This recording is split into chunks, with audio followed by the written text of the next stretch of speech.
오늘은 절제하는 능력을 갖추라.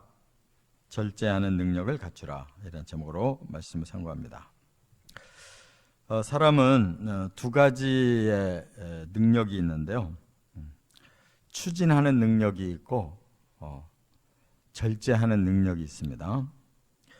언뜻 보면 추진을 잘하는 사람이 훌륭한 것 같은데 사실은 추진하는 일보다 절제하는 일이 훨씬 힘든 일입니다.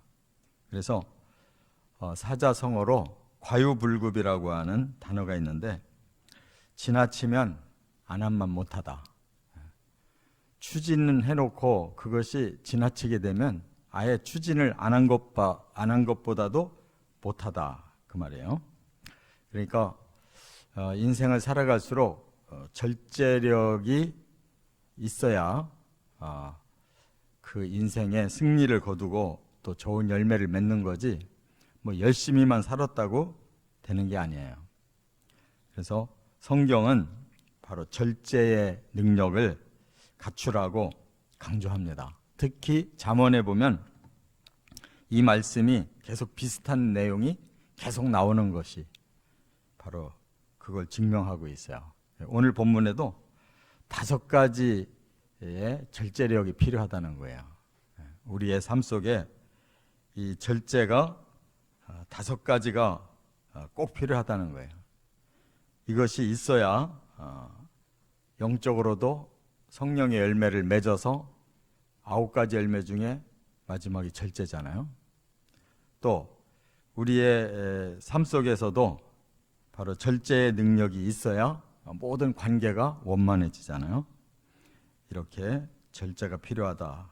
5가지를 선고합니다. 첫째, 16절에 보면 식욕의 절제를 말씀했어요. 식욕의 절제. 16절 말씀이 꿀을 얘기했는데 꿀은 음식 중에 가장 좋은 거를 성경에서 의미합니다. 그래서 말씀이 송이꿀보다 달다 그렇게 말씀을 강조할 때 송이꿀을 얘기하는 것은 이 세상의 음식 중에 하나님이 주신 자연식품으로 최고의 그 식품을 의미하는 거기 때문에 이 말씀을 우리들이 마음으로 받아 먹어야 되는 그 가치를 송이꿀로 이렇게 비교를 했어요. 그런데 여기서도 꿀의 가치는 대단히 귀한 거지만 꿀을 좋다고 해서 지나치면 오히려 몸을 해친다. 여기 16절에 너는 꿀을 보거든 족하리만큼 먹어라 과식함으로 토할까 두려우니라 그랬어요. 족하다라는 말하고 과식이라는 말이 이제 다른 거예요. 이 족하리만큼 먹어라 이 말이 많이 먹어라, 네 욕망이 막 채워질 때까지 많이 먹어라 이런 뜻이 아니에요. 이거는 그냥 충분할 정도만 먹어라, 알맞게만 먹어라 이런 뜻으로 다이라는 이 원어를 썼어요. 그러니까 사람이 이렇게 음식을 먹을 때 어느 정도라는 게 있잖아요. 근데 우리 속에서 이미 이 정도면 될 것 같다 하는 정도가 왔는데 욕심이 나가지고 더 먹거든요. 그래서 꼭 체하고 탈이 나잖아요. 그게 바로 과식이라는 거예요. 이 과식이라는 것은 싸바라 그러는데 그냥 꽉 찼다는 거예요. 그러니까 모든 음식을 담는 그릇도 이렇게 어느 정도 이렇게 담겨야지 그게 알맞은 건데 그냥 꽉꽉 눌러서 가득 담아 놓으면 그게 넘치잖아요. 넘치는 것이 과식이에요. 그렇게 살면 안이 먹은 것보다 못하다는 거예요. 아예 안 먹었더라면 날 뻔했는데 너무 지나치게 먹어가지고 그것이 병이 되는 거예요. 그래서 여기 보니까 뭐가 그 문제냐 하는 것을 이렇게 말씀을 했어요. 과식함으로 토할까 두려우니라 그랬어요. 그 얼마나 못 견디면 토하겠습니까? 아예 안 먹었으면 그냥 배만 고플 정도로 몸의 건강은 그대로 유지될 정도인데 이 지나치게 먹어가지고 너무 몸에 그냥 견딜 수가 없게 돼서 토해일 정도로 이렇게 사람이 욕망이 식욕의 욕망이 강한 건데, 이거를 평생 먹으면서도 평생 욕망을 못 이겨요. 그래놓고 계속 탈이 나는 거예요. 그러니까 위가 나쁜 사람들은 욕심이 많아서 그래요. 한번 크게 당하고 나서 이제 그 다음에 먹고 싶어도 먹을 수가 없을 정도가 돼야 그때서 겨우 정신 차리고 이제 소식하기 시작하면 위는 건강해지는 겁니다. 그렇기 때문에 이 먹는 데서 만병의 근원이 오는 거고, 절제하는 데서 만병의 근치가 오는 거예요. 소식하는 사람은 위를 고칠 수가 있어도 대식가들은 위로 큰 병을 앓는 거예요. 두 번째, 17절에 보면 교분의 절제를 말씀했어요. 사람을 만나고 사귀는 건 좋은데 이것도 지나치면 안 만남만 못하다, 그런 뜻이에요. 너는 이웃집에 자주 다니지 말라. 그가 너를 싫어하며 미워할까 두려우니라. 사람의 교분 관계가 적절해야 돼요. 너무 친하게 하면 이제 있는 거 없는 거 다 쏟아놓다가 서로 실수하고 서로 매력이 떨어지고 서로 해를 끼치게 돼 있어요. 이 사람은 죄성이 있는 사람이라 어느 정도 선에서만 사귀어야지, 나중에 네 것이 내 거고 내 게 네 거다 해가지고 막 서로 죄성이 다 드러나면은 안 사귀만 못한 거예요. 그래서 교분 관계도 절제가 필요하다, 이렇게 말씀했어요. 다 안 친한 사람은 싸울 일이 없는데 친한 사람은 싸우는 거예요. 안 친하면 서로 예의를 지키면 그만인데, 친한 사람은 예의를 벗어난 상황에서 계속 친하기가 힘들거든요. 그러면 바로 이렇게 싫어하고 미워하고 나중에 원수 되는 거예요. 가까운 사람끼리 돈 관계 하다가 나중에 그냥 원수 되잖아요. 가까운 사람끼리 말을 너무 지나치게 함부로 했다가 깊은 상처 줘가지고 원수 되고, 그거는 미련한 짓이다, 그 말이에요. 세 번째가 18절에, 이거는 잠언에서 수없이 나오는 절제를 얘기하는데, 말의 절제. 입은 한 번 말을 하면 주워 담을 수가 없기 때문에 입에서 나오기 전에 이게 걸러져야지, 걸러지지 않은 말은 반드시 해를 끼칩니다. 특별히 여기 보니까 18절에 자기의 이웃을 쳐서 거짓 증거하는 사람, 가까운 사람을 이렇게 거짓말로 증거를 해가지고 그 사람을 아주 코너에 집어넣는 이런 일이 생기잖아요. 전혀 난 모르는 사람은 증거를 해줄 필요도 없어요. 뭔가 본 게 있어야 증언을 하지. 근데 가까운 이웃은 늘 보고 함께 어울려 살았기 때문에 아는 게 많은데, 거기에다가 거짓말을 보태가지고 증언을 섰다. 그러면 그 이웃에게 방망이짓 하는 거고, 칼질을 하는 거고, 화살로 쏘는 것과 같은 거다. 그런 가까운 사이에서 이렇게 말을 잘못하면, 뒤집으면 이렇게 큰 치명타를 준다는 거예요. 그래서 말로 주고 되로 받고, 말을 말로 주고 말을 되로 받는 거예요. 이런 결과가 안 일어나려면 극히 우리의 말을 조심하고 마음에서 다 다져진 다음에 이거 해도 되는지 안 해야 되는지 감정까지 컨트롤하고 먼 나중까지 내다보고 그리고 말을 해야지. 말이 빠른 사람들 반드시 실수합니다. 말이 조금 이렇게 느려야 돼요. 생각하는 시간을 갖고 말을 해야지, 모양 속사포처럼 말 잘하는 사람들, 그 속에서 불순물이 나오는 거예요. 네 번째, 19절에 보면 의뢰의 절제가 필요하다 그랬어요. 이 말은 뭐예요? 의뢰라는 말이 여기 본문에 나오는데요, 이거는 굉장히 사람을 의지한다는 뜻이에요. 이건 믿음이 있으니까 의지하죠. 그런데 너무 지나치게 사람을 믿는 거, 이것도 미련한 짓이라는 거예요. 사람은 그렇게 지나치게 믿을 존재가 아니에요. 하나님을 의뢰해야지 사람을 의뢰하면 안 돼요. 그래서 여기에 보니까 환난 날에 진실하지 못한 자를 의뢰하는 것은 부러진 이와 위골된 발 같으니라, 이렇게 말했어요. 그러니까 사람 너무 의지하다가 부러진 이가 뭐 음식을 씹을 수가 있어요?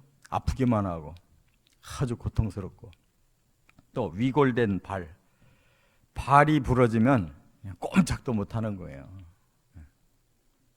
저도 한번 발이 부러져 보니까 그 자리에서 일어날 수도 없어요. 그렇게 부러졌다, 이 기능이 상실됐다, 그거는 의뢰하지 아니함만 못하잖아요. 아야 그냥 내 힘으로 사는 것이 더 낫지, 그에게 의지했다가 이가 부러진 것처럼 발이 골절된 것처럼 그런 결과가 오면 안 되는데, 특히 어떤 상황이냐, 환난 상황에서 그 사람한테 그냥 목을 걸고 이렇게 사람 의지했다가는 망하는 거예요. 그래서 환난 날에는 여호와를 의지해야지 사람 의지하면 안 돼요. 끝으로 5번째, 20절에 보면 여흥의 절제를 말했어요. 이 여흥이라는 게 뭐냐, 우리가 이렇게 마음의 쉼을 가지고 좀 긍정적으로 이렇게 흥을 돋우는 거, 이걸 여흥이라고 그러잖아요. 그러니까 조금 마음을 내려놓고 좀 우리 자신이 업되는 이런 그 마음이 필요할 때가 있어요. 그런데 아무 데서나 여흥을 즐기려고 하면 안 된다는 거예요. 그래서 이렇게 말을 했어요. 마음이 상한 자에게 노래하는 것은 추운 날에 옷을 벗은 같고 소다 위에 식초를 부은 같으니라 그랬어요. 지금 옆에 사람은 지금 괴롭고, 옆에 사람은 슬프고, 옆에 사람은 지금 그럴 만한 상황이 아닌데 자기 흥에 겨운 사람들, 자기 흥이 많아가지고 남이 어떻든 그런 거 별로 상관 안 하고 혼자 명랑한 사람, 주책바가지예요. 때를 구분을 못하고 자기 흥에 사는 사람들, 이런 사람들이 상대방에게 마치 추운 날에 옷을 벗기는 것 같은 그런 고통을 더해주고 소다 위에 식초를 붓는 것 같다. 그런데 이 소다라는 이 말이, 단어가 이 원어는 네테르라고 그래요. 근데 의외로 이 소다가 그 영어예요, 영어. 소다. 우리 소다, 탄산 종류를 말하는 거예요. 근데 의외로 성경에서 이 영어를 그대로 원어를 소다라고 쓴 이 번역이에요. 그냥 우리말로 하면 그냥 탄산수 해야 될 텐데, 탄산수 위에다가 식초를 분다 그러면 이게 이제 끌어올라 버리잖아요. 그래서 오히려 그냥 안 할 만도 못한, 자기 흥을 자기가 잘 절제를 하고 상황과 때를 골라서 해야 그 사람이 좋은 거예요. 사람은 밝은 사람이 좋아요. 침침한 사람보다는 밝은 사람이 좋은데 아무데나 밝으면 안 돼. 이렇게 한겨울에 옷 벗기는 짓하고 소다에다가 식초 부어가지고 더 그냥 상황을 악화시키는 이런 짓 하면 안 된다, 그런 뜻인데, 이 소다라는 이 번역이 원어로는 그래요. 근데 이 네테르라고 그러는데 이 70인역, 그러니까 구약 성경이 히브리어로 되어 있는 게 원어인데, 그거를 이제 헬라 시대에 70명의 학자들이 헬라어로 구약 성경을 번역한 거를 70인역이라고 그러는데, 거기에는 이제 뭐라고 말을 했는가 하면, 상처라고 저기를 썼어요. 원어를 상처라는 단어를 썼어요. 왜 그런가 하고 보니까 이 원어가 네테르인데 그 원어를 네테크라는 단어로 해석을 한 거예요. 이 네테크라는 이 히브리 원어는 상처라는 뜻이고, 또 네테르라고 하는 히브리 원어는 그 탄산수라는 뜻이에요. 그러니까 탄산은 이렇게 부글부글 끓는 거, 그게 과거에 이집트에서 그런 현상이 많이 일어나는 게 있었기 때문에 그 히브리어도 이 네테르 그러면 이 탄산수를 의미했단 말이에요. 그대로부터. 근데 그것이 헬라 시대에 재해석돼 가지고 네테크라는 단어로 바꿔놨어요. 그게 바로 상처라는 말이에요. 근데 의미가 비슷해요. 상처 위에다가 그냥 식초를 갖다 부어버리면 어떡하겠어요? 얼마나 따갑고 아프겠어요? 그러니까 경우에 맞지 않는 흥은 오히려 안 하면 못하다, 그런 뜻이에요. 이렇게 우리의 생활 속에서 먹는 것도 절제가 필요하고, 사람이 만나서 사귀는 것도 절제가 필요하고, 말도 절제가 필요하고, 아주 어려울 때에 사람을 의지하는 이런 의로심도 절제가 필요하고, 또 이렇게 흥이 있는 것도 절제가 필요하다. 이런 것이 이제 지혜로운 사람들은 잘 되는 거고, 그래서 노인에게는 뭐가 열매냐? 바로 이 지혜가 열매인데, 많은 경험을 해봤잖아요.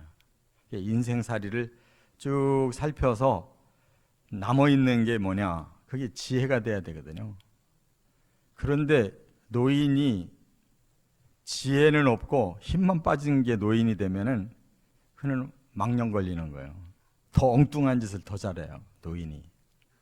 그러니까 우리가 나이가 쌓일수록 하나님의 말씀의 그 열매인 지혜가 남아 있어야 노인은 가치가 있는 거예요.